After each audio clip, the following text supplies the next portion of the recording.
and then a few other people as well had called the police. As we sit here today, you're about to step down from your role. And they were basically like, who are you? And we were like, this. And they were like, well, we're going to decide over the next 5 days whether we kick you out of the supermarket.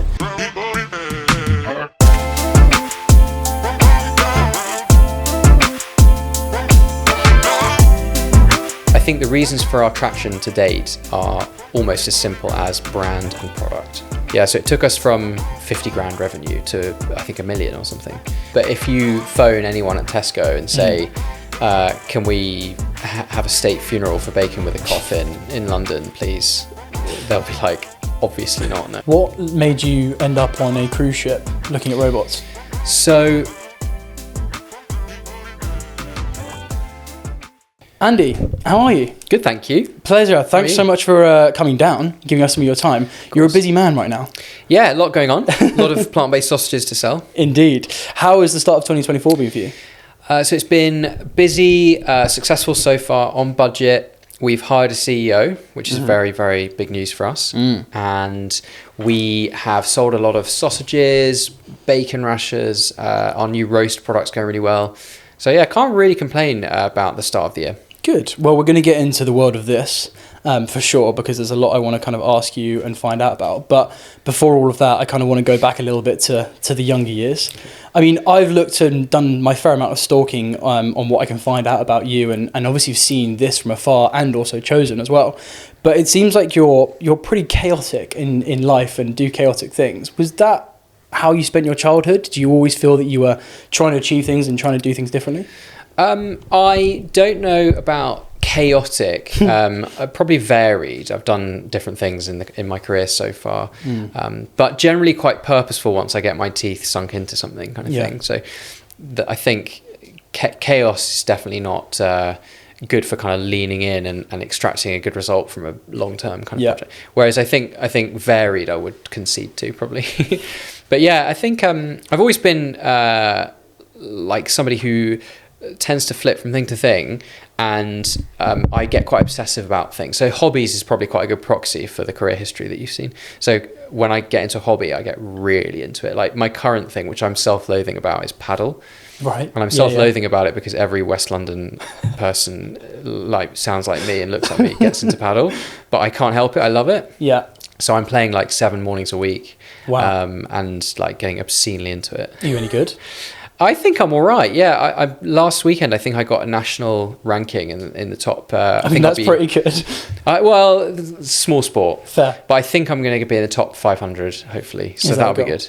Do you think that's like slight addictive personality sort of thing when it comes to those things? Because you achieve a lot, and from what we'll talk about, you've achieved a lot professionally. But do you find that kind of in the activity side, in the hobbies, is it just because you find yourself getting addicted quite quickly? I used to think I had an addictive personality, and then I learned about a year ago that I was autistic. Really? And so I think that the way I lean into things is probably more to do with being slightly autistic than it is to do with having any addiction. Because I don't tend to get addicted to stuff. Yeah. Do you know what I mean? Like it tends to look like I'm addicted to various hobbies and like work stuff sometimes. But I don't get addicted to any things or luckily like gambling or smoking or anything like that. So I think it's probably more the way that my mind works probably. Yeah. And what kind of made you, that seems quite interesting, a discovery of finding out about being autistic. What made you kind of dive into that? I just thought I might have been, and people who have been really close to me have always said jokingly that I'm probably autistic, and I've agreed. So I decided to make it official and went to a GP and then went to a mental health person and Has that kind of changed anything for you in terms of just the way you're, treating yourself and way you're thinking about things? No, not really. I just band it about. If I'm about to get cancelled at work or something for making an inappropriate joke, I'll just say like, well, I'm autistic, so I can't help it. Fair enough. And I get out of it. Yeah, fair enough. Interesting. And from a young age, I mean, straight out of uni, you were building brands, you were building businesses, because you've founded 4 businesses now? 5. 5. Yeah. Fair enough. And the first one, entrepreneur straight out of uni, was that always the plan, or did you fall into that? So not quite out of uni. Your stalking has a small gap, which is I worked for a startup company in the ready-to-drink space for about 9 months. And I think that's really important. When I speak to younger founders who are getting started or just inexperienced founders, I always say that you should probably just work for someone doing something before you start your own business if you're coming out of uni or school.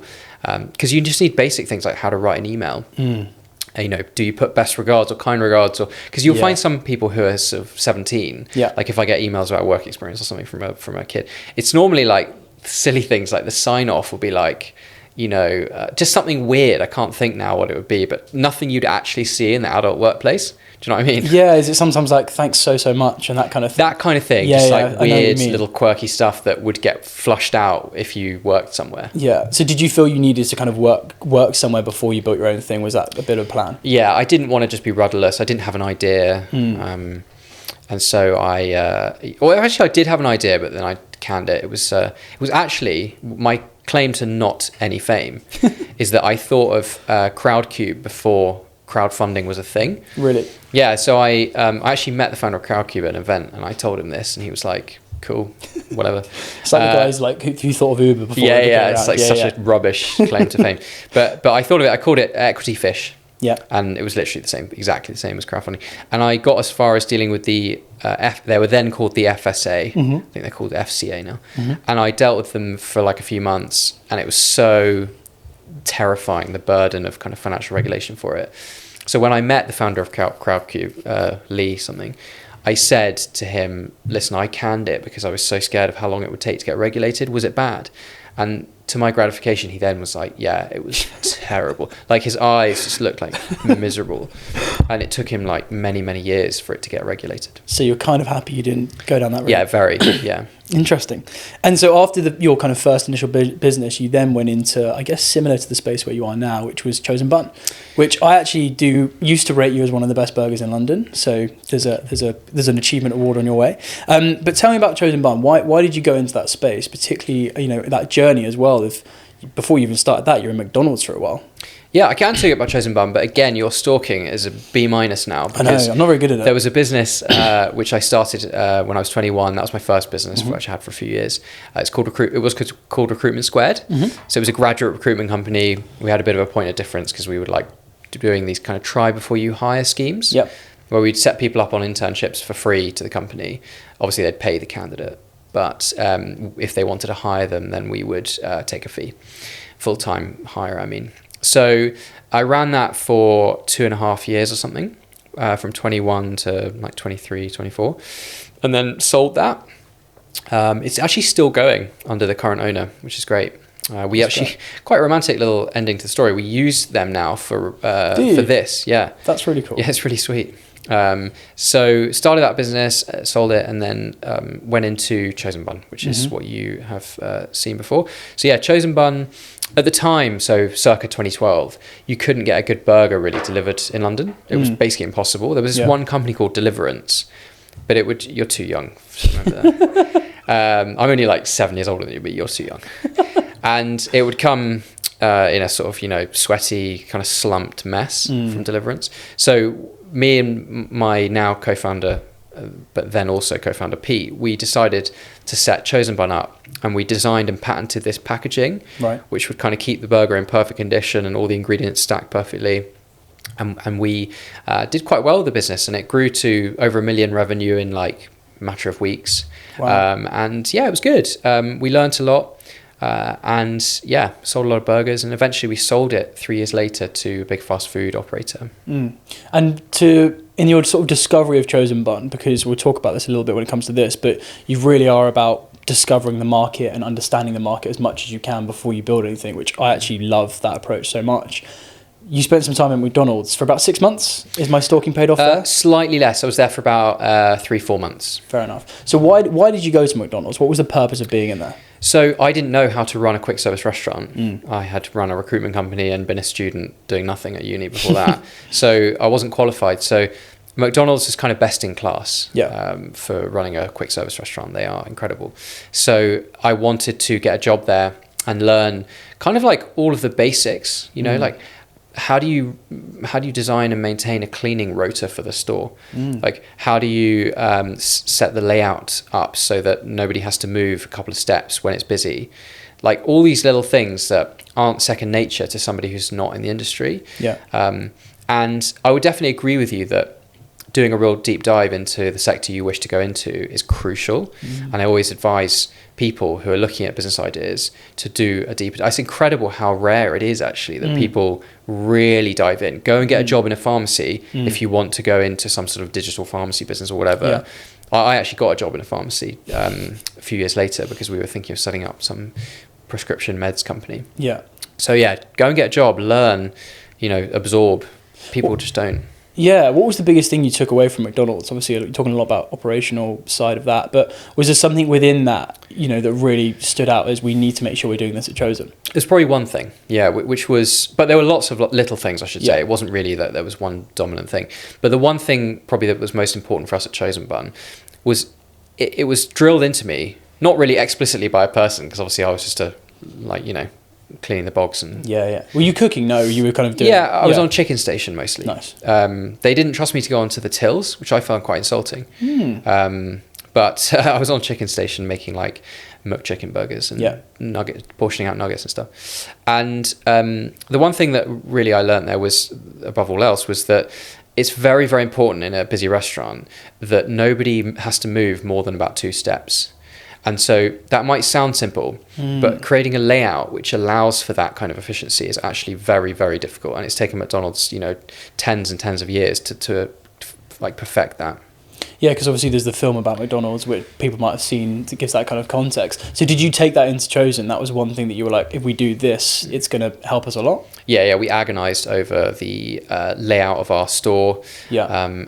I mean, really, for weeks and weeks and weeks, like trying to make sure that nobody had to move. And in the end, we really, I think, smashed it because we were putting out burgers every 15 seconds when it was busy. Wow. So it was actually quicker than McDonald's, even though we were like gourmet. Really? Yeah. What's the one thing that you think you got right with Chosen? Because in 3 years doing what you did and selling it and exiting, there are plenty of people trying to do that now and they're struggling. So you've obviously got your learnings from McDonald's, you've got the kind of the packaging piece that was not a USP, but it kind of had that edge a little bit to the delivery side. Was it timing? What do you think really went well there? The main thing that I think we executed quite well over was product quality. We really, really were obsessed with product quality. To the extent where we would try 50 different types of lettuce leaf or whatever. We were obsessed with the process of making our chips. We kind of enlisted the help of potato PhDs, people who'd spent their careers doing academic research on potatoes. Because the thing about potatoes, and more or less any other plant, is that they're different throughout the year.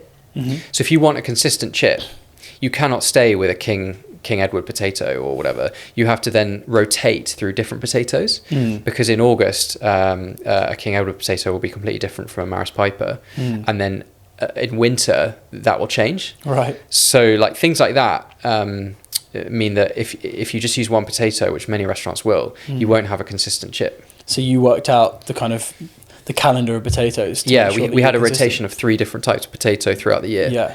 And our process was painstaking for cooking them as well.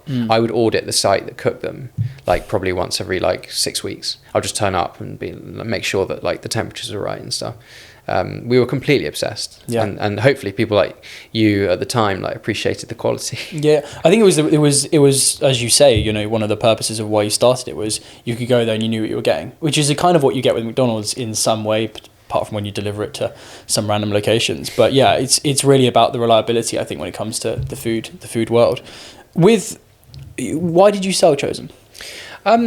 We couldn't expand the business as quickly as we wanted to. Right. We had funding in place at the time for another 2 sites. Okay. And we couldn't get the real estate.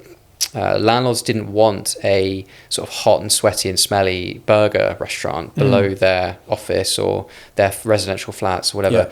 Yeah. They certainly didn't want all the bikes that we needed because we had a fleet for one site. We had a fleet of 25 mopeds. Is this sort of pre-Deliveroo? Yeah. Yeah. I've got a funny story about that actually. Will Shu, who's the founder of Deliveroo, came into our office when he had 2 members of staff at Deliveroo. Right. And they're all riders, I think. And he was just him and 2 other riders.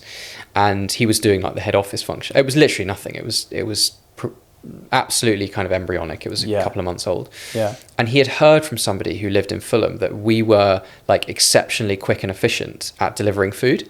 So I got some email through the info app thing on our website saying, "Hi, I'm Will, I'm starting this food delivery. Can I come and ask you about how you deliver food?" Yeah. So I was like, sure. So Will Shue comes down and he meets me and Pete in our basement office.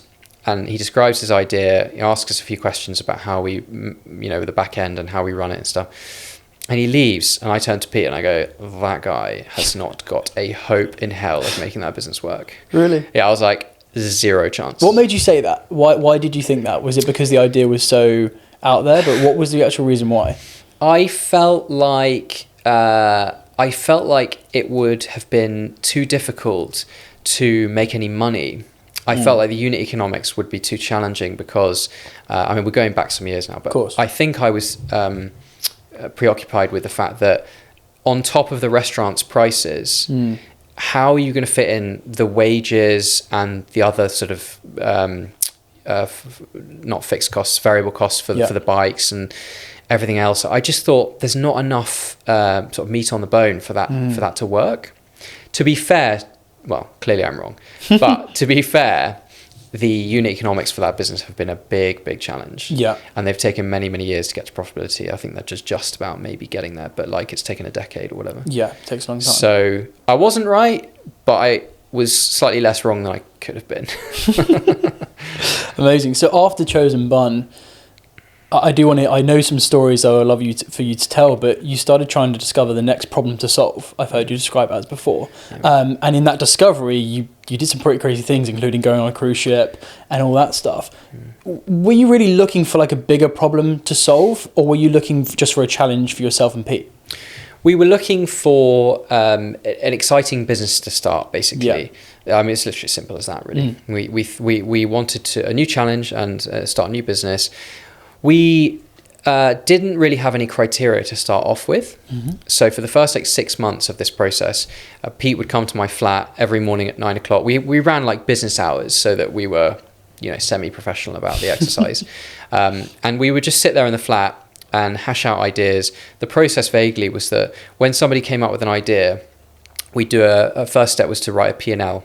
So profit and loss. Yep. And we would then just say, okay, in principle on Excel, does this business idea work? Normally that would be a yes, because it would be like, barber's chain or whatever.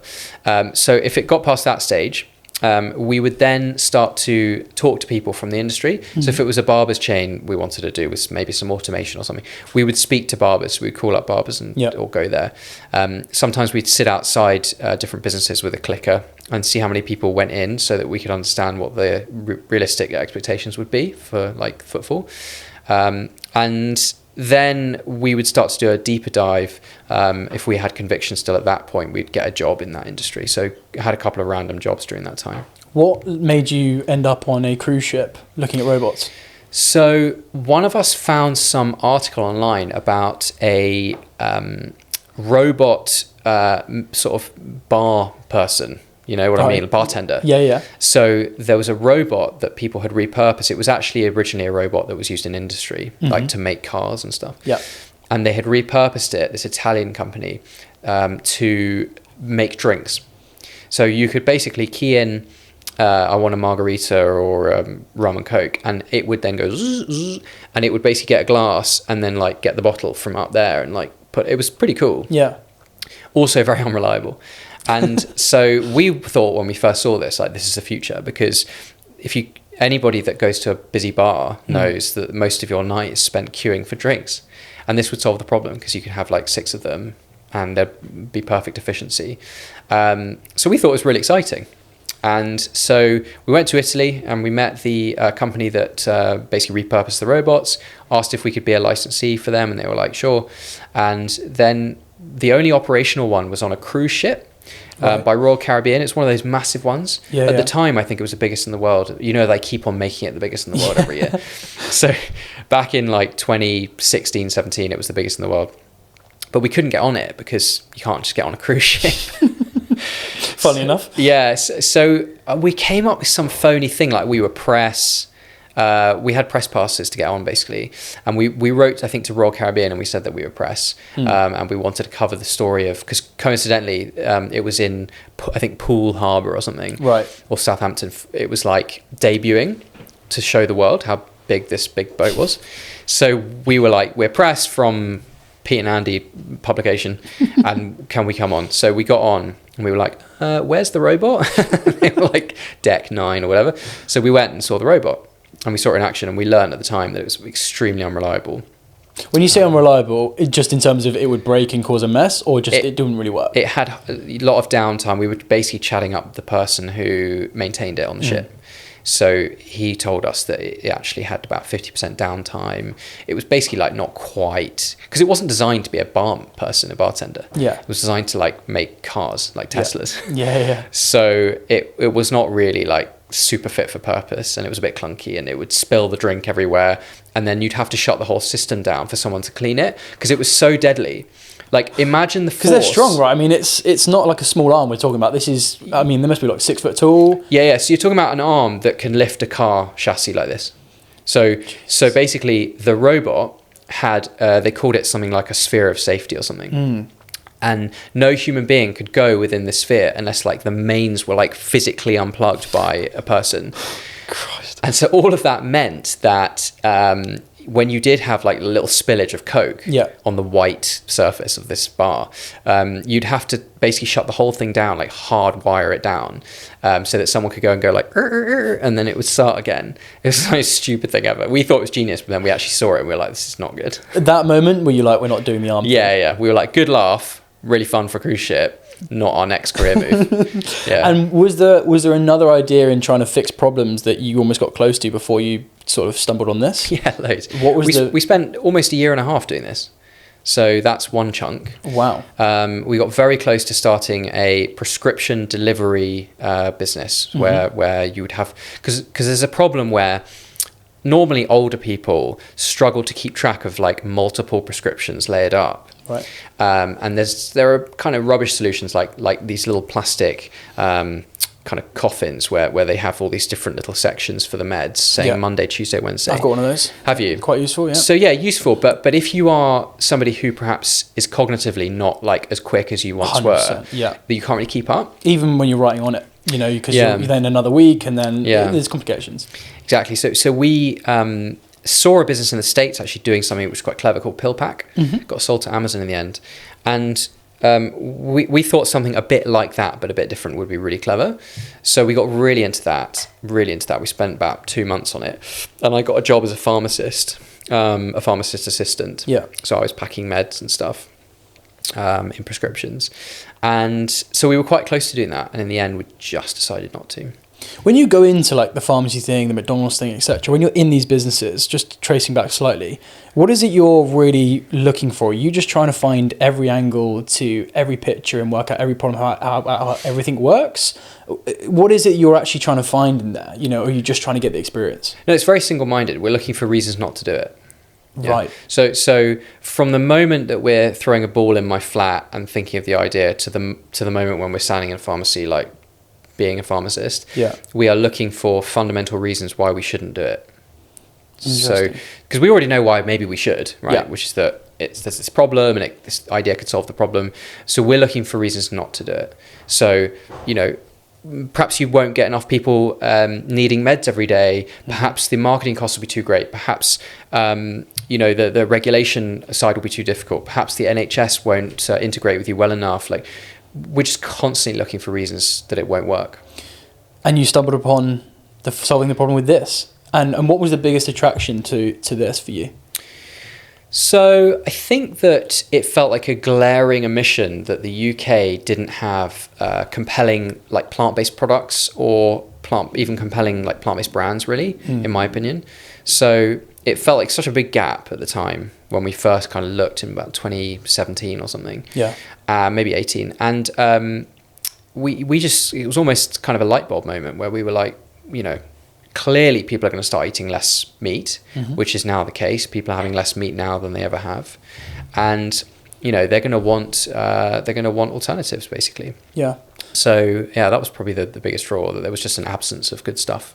And was there any relation to, obviously you Chosen, it was all meat, and now you're going to something that is no meat. Was there any relationship between that decision?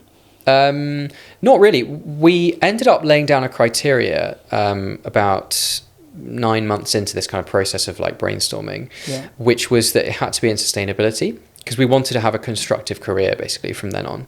So, and I at the time wasn't vegan, wasn't vegetarian, and neither was Pete. And we then basically, just looked around, and I think, that the biggest draw was that, and I've forgotten your question for that one. I was just really saying, is there any relationship between wanting to go into the sustainability piece after being within the meat industry, and was there anything to be like, we really want to build this out, we really want to kind of, you know what I mean? Is there any relationship at all there from what you must have seen a lot of the meat industry being in the burger space? I think that the only relationship between the two is probably that we felt, and I specifically felt, quite empowered to go into the vegan space, having become quite fluent in the language of like speaking to meat eaters. So we sell at this a lot of vegan stuff to non-vegans. Yeah. And I think it really helps having been in that meat eating world quite heavily, and having sold meat to meat eaters and meat lovers as well. Like, we had people coming to us at Chosen Bun who would consider themselves like burger obsessives. Yeah. So, having all that in the kind of war chest, all that knowledge, is quite handy. No, definitely.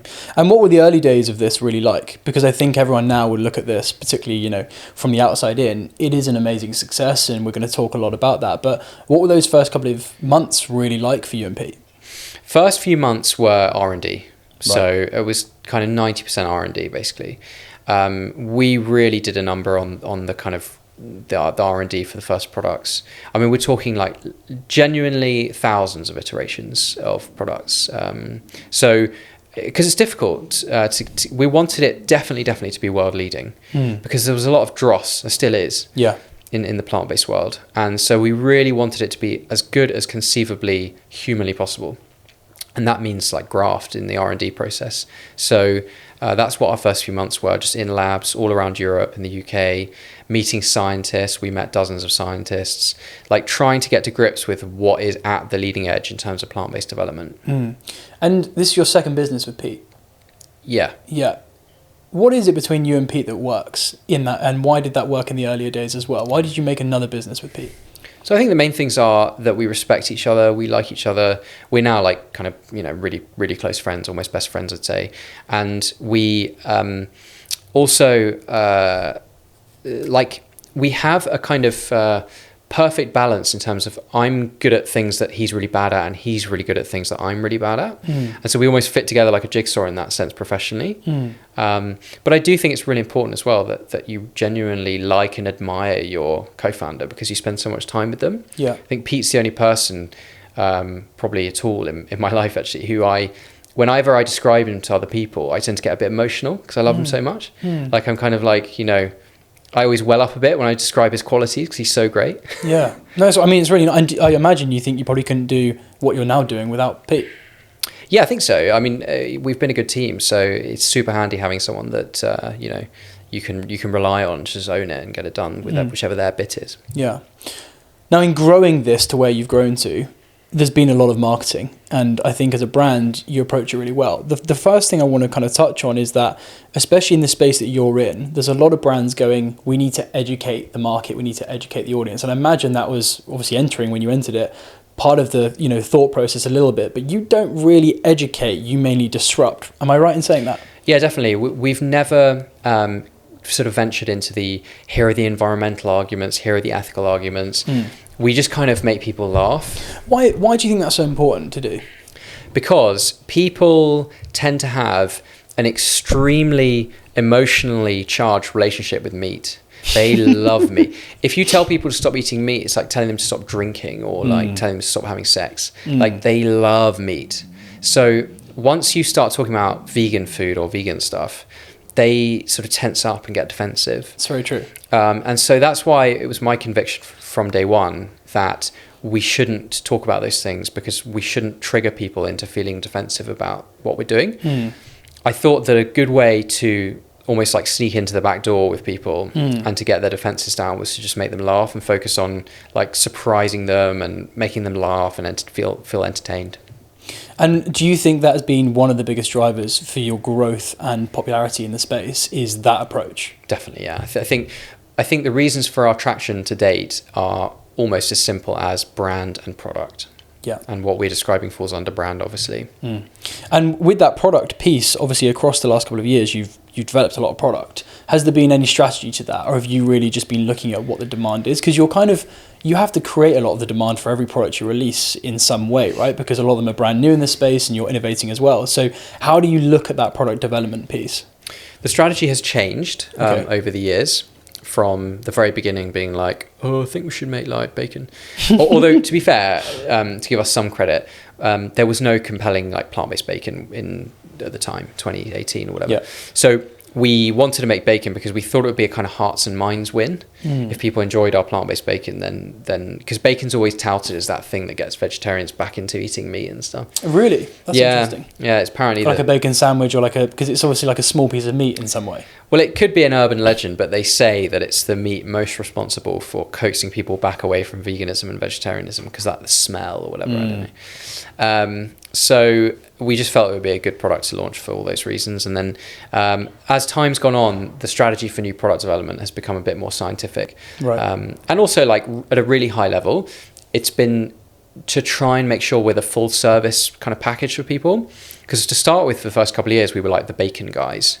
And now we've got like different bases covered, where we're the top 1 or 2 products in each kind of subcategory, like sausages or burgers and chicken pieces and stuff.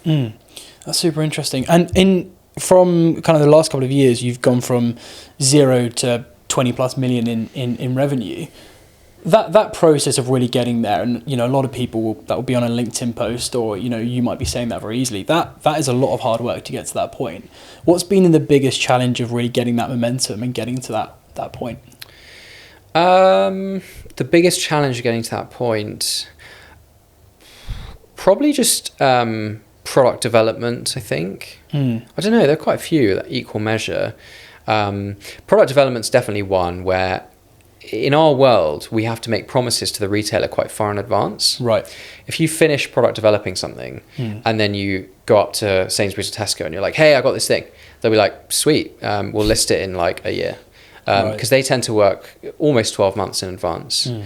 And that's obviously a problem, right? Because you don't want to just sit on something for a year. So what you have to do is you have to make promises to the retailer that you will have products finished by the time that they agree to list it in, say, 9 months' time or whatever. And that's not really an issue if you're making like what most people make for the supermarket, so sliced bread or cookies or pasta, right? Because that's like a known quantity. Yeah. If you want to make a farfalle, having made like rigatoni, then you kind of know how long it's going to take you. So whereas what we do is like sometimes pioneering science, like the fat system in our streaky bacon. No one's ever done that before and scaled it up. The crispy skin on our sausages made from algae, like no one's doing that really. So scaling that stuff up and making it work on an industrial scale is like really difficult. So sometimes, I'm lying, like most of the time, we make promises to retailers that we can't keep. And that's very challenging relationship wise. And I guess that is not just for the new products, but also your current products as well, because if you piss off a retailer, it can be a huge impact. Yeah. I mean, they're our gods, really. Our business does have a lot of restaurant customers as well, but about 75% of our revenue comes from retailers. Who's the first retailer that gave you a chance? It was Holland and Barrett. Interesting. Yeah. What was that process like? It was good, actually. It was inbound. So we were growing the Instagram and doing fun things and making videos and stuff. And the Holland and Barrett buyer basically DM'd, slid in, and was like, hi, your stuff looks great. Come and see us. Yeah. And so we went to see them, and we got an 800 site listing. Wow. Which took us from... Was that for the bacon, sorry? And chicken. Yeah, so it took us from, 50 grand revenue to I think $1 million or something. So It was really, really big for us. And then we quite quickly after that got Waitrose. which then increased our revenue, and then the others came from there basically. Did you feel any momentum in getting one, like catch them all like Pokemon, but like getting one, getting the other? Was there anything there for you, or was it really like, cool, we've got Helen and Barrett, we need to continue pushing and building brand to really get the rest? Was there any sort of FOMO because you're in a new category, right? Yeah, I think there was some FOMO. From, if your question is like, did the other retailers suddenly see us and think, oh, we need them? Yeah, I guess so. I think that was somewhat the case. They'd never obviously tell you that because of course they always have all the leverage in the conversations, yeah. so they'd never be like, please. But unless you're Prime in like 2021 or whatever. Yeah, everyone wants you. Yeah, but no, I think if I was to read between the lines, that they did see us as a kind of up and coming, really interesting brand that they should probably work with. Yeah. So there wasn't too much resistance when we were getting into retailers for that reason, probably. Interesting. And obviously in the end of 2023, you guys have had a really successful year and you've outperformed the category. How has that happened, really? What do you actually think the reason is? So just honestly, going back to the question a few questions ago, I think it's 50% brand, 50% product. And, you know, if maths and percentages weren't a thing, there'd be a few more things like our commercial strategy has been really strong. So we had a managing director who's just left the business, but he commercially was just like so strong in conjunction with our commercial director and our commercial function. So our sales function was formidable, and that really helps because they made collaborative plans with the retailers that saw our listing and distributions go up, basically. What do you think is wrong with the wider category? Because there is these articles, and again, I think that when you're seeing stuff on LinkedIn or on socials about categories, you kind of, CBD was the one in 2022 when everyone was like, that market's dead, you know, whatever it might be. So, and there are obviously some shining lights like you guys and yours, but what do you think is the problem with the category at the moment outside of you guys? On the whole, I'd say it's product quality. Okay. And the trouble has been, in my opinion, that most people have tried the plant-based category at least once and been burned. And then they thought, well, I'm not going back there for at least a few years. So, you know, there's quite a good volume going through the own label brands. So like, in other words, the supermarket owned brands. Yeah. And the product quality for those has been really variable. And that's putting it like gently. Right. So you think that because this is being consistent and people know what they're getting and the work you put in behind the product, it keeps that trust? I think so. And you have, you know, there's data to back that up as well when it comes to repeat rates. Like, to our knowledge, we have the highest repeat rate in the category. I think it's like 46 or 48% or something. So like, which is, might not seem high, but it's really high for a newish brand. If you're Heinz for ketchup, you have a repeat rate of like 95%. Yeah. But for an up and coming brand like us, it's a really high number. So, you know, yeah, I do think that people have been repelled by dodgy plant-based products. I think really everybody probably knows that. Like, there have been some Frankenstein crap products on the market over the years. And I think we're now getting our act together as well. One of the other sort of, you know, resistant forces has been the ultra-processed foods kind of movement and narrative. And we've been, I think, quite unfairly held up as a poster child for that ultra-processed foods kind of story. In a negative way, in terms of? I think so, yeah. The reality is that we're not really more processed than loads of things like some cookies or sliced bread or, you know, loads of different products. The machines we use are actually almost identical to the machines used to make pasta industrially, you know. But because we take peas and soybeans and stuff and turn them into like sausages and burgers, people assume that we must be the worst offenders when it comes to processed foods. It's interesting.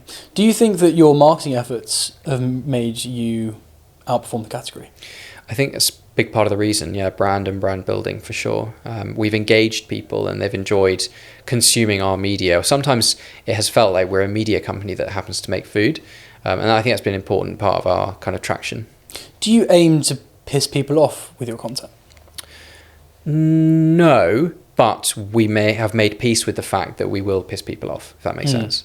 I mean, my thought on marketing is if you're for everyone, you're for no one type thing. You know, I think that you have to cause some form of reaction. But is there been any strategic thinking for you and maybe this team on this is how we're going to go about it? We're going to disrupt and get the eyeballs. Is that always been the plan? Yeah, definitely. If you are, I don't need to tell you this as a marketing professional, but if you are a small fish in a big pond, then cutting through that noise and getting noticed is incredibly difficult. And the other thing is that in the absence of like a massive marketing budget, what do you do? Like it kind of has to be PR if you want to get national recognition, because you can't get national recognition from a TV campaign if you don't have a big budget. You can't do it through any other channel. You can't afford it. The only way that you can get nationally noticed as a small brand is PR. Yeah. That's it. And do your partnerships with retailers, etc., are they on board with what you guys do as a brand, or has that ever caused any, do they lap it up? Do they enjoy it because you're obviously increasing sale rates? But has there ever been something there where they've gone, hold on, what are you doing here? Countless times, yeah. Yeah, it's been a very difficult... I was expecting you to say countless times. I was expecting you to say, yeah, maybe once, but fair enough. Yeah, as you were asking the question, I was thinking astute of you to bring that up, but you're multiples below expectation wise where we are. Yeah, it's been very difficult. Yeah, do you go with your gut as a brand and then kind of deal with that afterwards, or are you trying to involve them in the relationship? Because they're your partners at the end of the day, right? In some capacity. Yeah, like in theory, I see what you're getting at, but if you phone anyone at Tesco and say, can we have a state funeral for bacon with a coffin in London, please? They'll be like, obviously not, no. That you can't ask, you have to just do and beg for forgiveness. Whose idea was the funeral? Mine. Yeah, I've been creative director of the business as well as kind of co-CEO, so yeah. I've most of the ideas have probably started in the shower or whatever. Do those ideas just kind of come to you, or are you going with an objective in mind? Because I think a lot of brand, and I've worked with so many kind of brand owners and founders that come up with these ideas, and they're often thinking, this is a great idea for me, and this is a great idea that I would love. But what I think with some of the ideas you guys have come up with is you're really thinking about the engagement and the audience and the actual distribution of those ideas. Where do they come from you? Are they very randomized?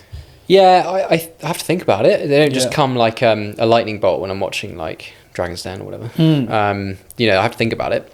But yeah, I'm a creative. I now, after all these years, consider myself as a creative, like in a professional sense. Like I think if all went to pot, I think I could get a job as a creative in an agency sort of thing. So I find it it's achievable for me to think of wacky ideas. Yeah, my mind luckily works in odd ways a lot of the time. So it helps with the creative process if you don't have those kind of boundaries that a lot of other people sometimes have. Yeah, definitely. Has there ever been a campaign idea that hasn't quite made it? That you wish it did? Oh, you mean it hasn't been noticed or anything, or has gone wrong? No, in terms of idea that you thought was going to be great, but maybe it didn't come to fruition. Well, there's been one that I thought was great and went really wrong. Okay. Which might be more entertaining for you to hear, I guess. I think that sounds great. So there was basically, we had this new meatball product. It was Isn't Pork meatballs. And meatball trays, right? They tend to be these plastic trays with all these kind of spherical cavities for each meatball. Yeah. So the meatball tray manufacturer got in touch with us and said, hey, if you want to, you can have a message embossed or an image or a word embossed at the bottom of each of those cavities.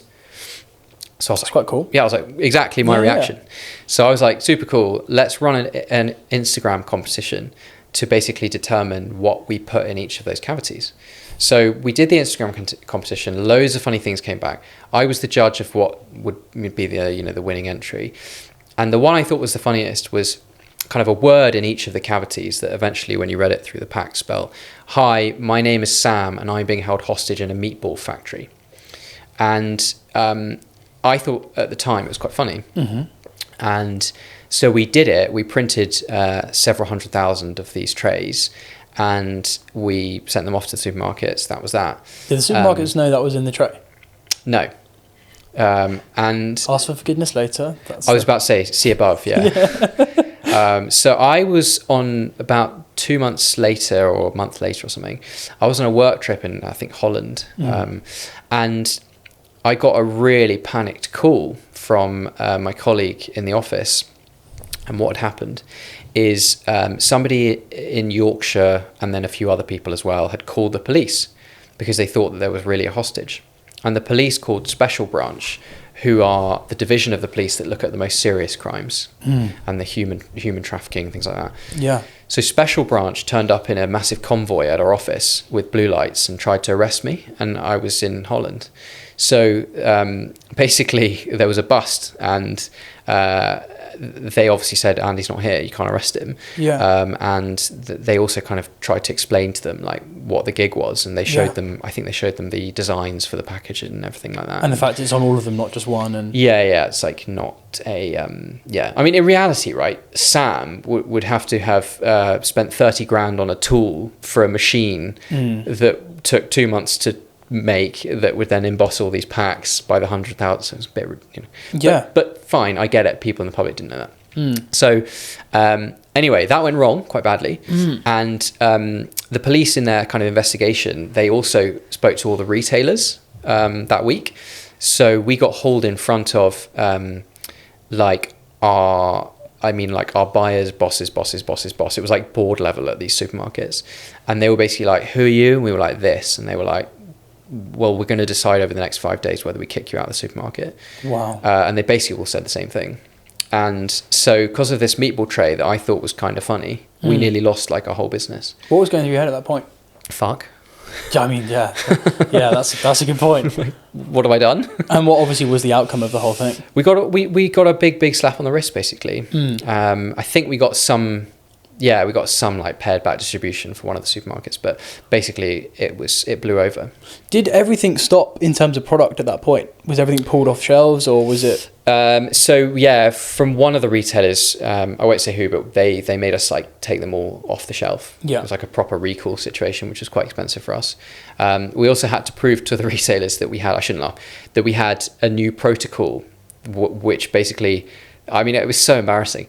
Our new protocol meant that I couldn't come up with an idea and then enact it. I had to run it by our board of our directors. So you basically had like hand holding for the rest of your life. So I was basically monitored like some kind of convict. So if I came up with any, I mean, in reality, obviously. But anyway, so that was what happened. Didn't go well.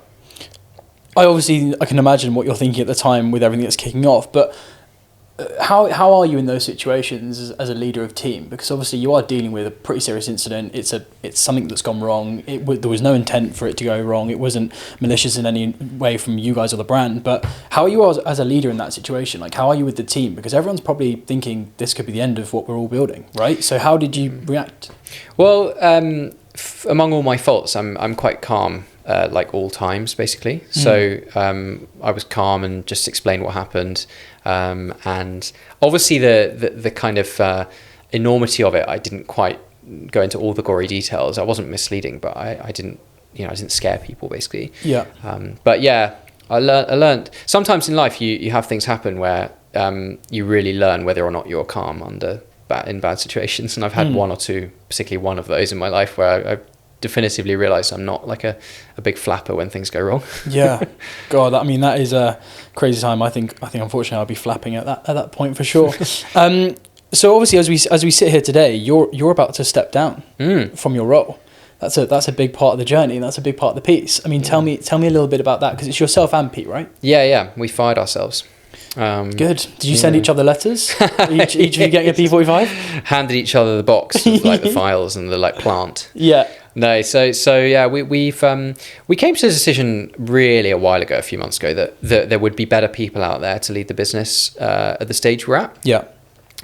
And I think we just tried to be self-aware and tried to realise that, we're probably better as early stage founders than we are as kind of CEOs of a bigger, sort of 20+ million pound business kind of thing, because it is a different skill set, and I don't think we really possess it. I think we're fine. Like, we've done an all right job to here, but like there are better people, I think, from here. And is that been something you planned from the very beginning, or has that been something you've just not really noticed as you've gone through that process? No, we didn't plan it. We sort of planned to just stay till whenever the end might be, in terms of maybe selling the business or something. Yeah. So we never planned that, but like I said, we started to realise it, and it became just became obvious to us, I think, that it would be better to just get somebody in who'd done it before. And when you're a CEO of a bigger company, your job really changes from execution and making things happen and being that kind of bulldozer, which you need to be an early stage founder, and it changes to being basically a motivational speaker. And making sure that the teams are all aligned on their various objectives and the one mission, like being very, very consistent, steady Eddie with everything. Because if you start disrupting, it's almost like a horrible chain of events that you disrupt throughout the business. And for me personally, that's probably the most destructive thing about my style of leading the company, is that I can wake up one morning and be like, we've got to do this, or we've got to sell like crisps, whatever. So that's really destructive. And I'll sometimes change my mind as well. Yeah. And changing one's mind in a business is like never a good thing. And the way I justify it to myself is, well, the outcome's going to be better because I've had this better realization. So we have to do that. So for me, it's like binary. But then for everyone else, they're like, yeah, but Andy, you're like ruining everyone's work stream. So that's a disruptive quality that I bring to the table, basically, that you know, a proper CEO probably wouldn't. Yeah. And when are you stepping down? So formally next week on Monday.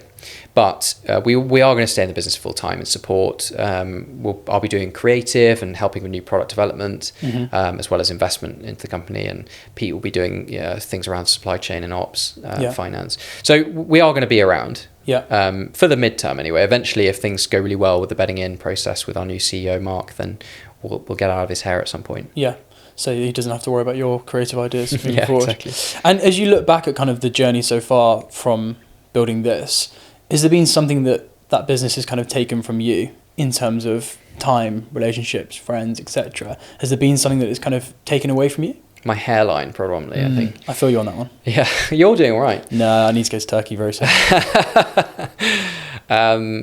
What's it taken from it? Yeah, like my whole career. I've been a founder for 16 years now. Yeah. So, you know, I don't need a violin at all because, you know, I've got a lot out of it in terms of fulfillment and, you know, progress in my career and stuff like that. But yeah, my 20s especially were bad, which I know wasn't this business, which you asked about. But my 20s were very, very, very bad in terms of like work-life balance, like terrible. You know, running a restaurant business is punishing if you do it properly.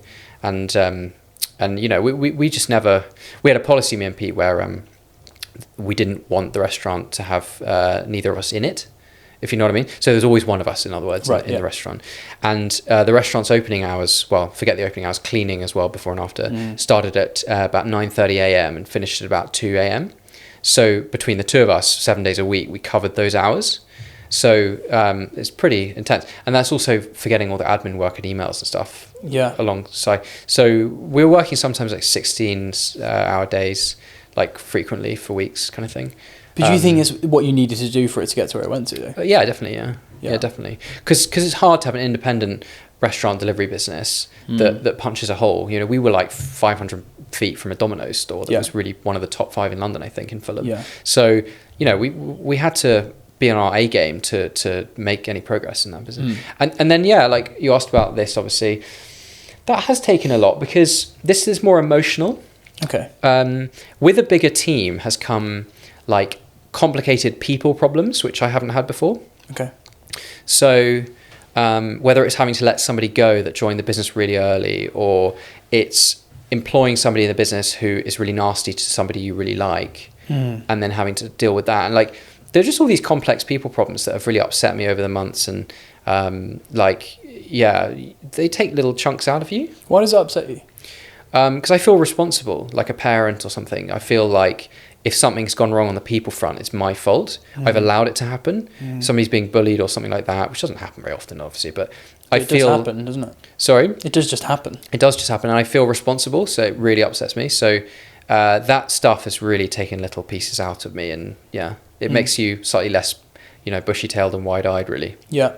And I guess to get to this, we've spoken a little bit about a few of the things in the marketing, the product, the brand, etc. But from you, in terms of you as an individual, you as Andy, and maybe even you as a duo of you and Pete, what do you think you've really had to give to this to get it to where it is? What, in terms of what, in what context? You mean like... Like, I think a lot of people, when it comes to building brands, they just think they need to work every hour of the day, or they need to be thinking of the next marketing idea, or all these sorts of things. But has there been something that you really think you've had to put in personally to really get it to where it is? So, yeah, I think obviously lots of work, time and stress, the usuals. But no, I'm not sure. Like, for me, it's sort of given... I don't know if it's the business really or this period in my life probably. It's given me quite a lot in terms of direction in life and getting a bit sort of like warm and fuzzy and high level. Like I've gone from not really being interested in animal welfare or anything like that. And I obviously had a meat restaurant. Yeah. I've gone from that point to I'm now would consider myself as an animal activist. I've just done a sort of bit of activism for a charity called Viva, and it was literally it went live about 5 days ago. Amazing. And it was a sort of lorry that we went around London with various animals hanging from it. I won't go into the I saw details. this. Yeah, I saw this. Yeah. So I just learned today actually on the way here that it's had 105 million impressions. Wow. From different news outlets and Congrats. stuff. Thanks a lot. Yeah, I was really proud actually because it was my first kind of bit of animal activism. So anyway, my point was going to be that this period of my life / the business has given me this real kind of calling and focus in life. Amazing. Which I'm quite grateful for. And the future? What does the future hold for you individually? And also what does it hold for this? So going in reverse order, for this, we are launching a new range of products this year, maybe early next year, which are going to be whole food based. Okay. So like barely processed, simply kind of cold pressed, and the ingredient stacks will be like super clean. Crazy health claims. So it's a center of plate protein, a bit like tofu, but way cooler. It's going to be like 1 of your 5 a day. It's going to be really high in protein, contain 4 functional superfoods. Wow. Like all these amazing things. And it won't look like meat, and it won't taste like meat. So that's like a quite big step. Big step, yeah. We're going to basically, roll the dice on that one. Is that, I think I listened to you say something about your BlackBerry to iPhone moment. Is that moment? I think so. Yeah. Like, yeah, it could be. Yeah, I'm very excited about it. And I think it's quite current because people are more and more preoccupied with sort of health and nutrition in their products. So we want to deliver on that front. So, yeah, that's going to be quite a cool event when we launch those products. I think it'll probably be a slow burn. So, we always, I'm sure you do for your business, like we kind of have dreams before something goes live that like the Pope will suddenly arrive and be like, I've heard about your new project and I'm here to bless it. It's amazing. Yeah. But obviously in reality, normally things are a bit of a slow burn and you've got to work for a few years before people notice it. Yeah, definitely. So that's probably what will happen. But I'm excited about it because it's kind of a bit of a new dawn for, plant-based. Yeah. No one's really doing anything like it, meaningfully anyway. So that's happening for this. It's a big thing for this. Obviously, the leadership change is a big move. And I think, we've got lots of growth coming, hopefully, fingers crossed. And then on the personal side, I'm going to dive into my charity, which is called A Bit Weird.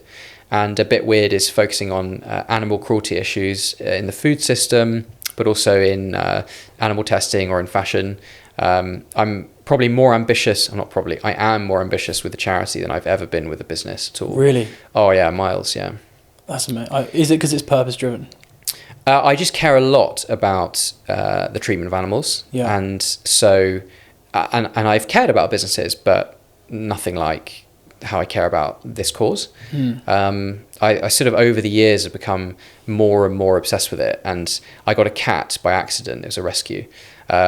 And I love the cat, like properly love. I'm like a crazy cat person, basically. I think I've seen you on a podcast holding the cat for most of it. Oh, really? Yeah. my boy, so sweet. So, sorry. No, come on. I was going to say, so this kind of intense love I have for my cat, whenever I'm sort of looking into his eyes, I think you could easily be a cow or a pig or a chicken. And so it's kind of intensified my kind of, drive. Well, look, I think from my side, I think you've achieved some amazing things and congratulations on everything you've done because, the whole point of this podcast is understanding the hard work that goes into building anything and you've definitely been through, hell and back in some ways to get to where you are. So a massive congrats and we're looking forward to seeing what's next for this and also what's next for you. But thanks so much for your time. We really appreciate it and we'll see you soon. Great. Thanks a lot. Cheers.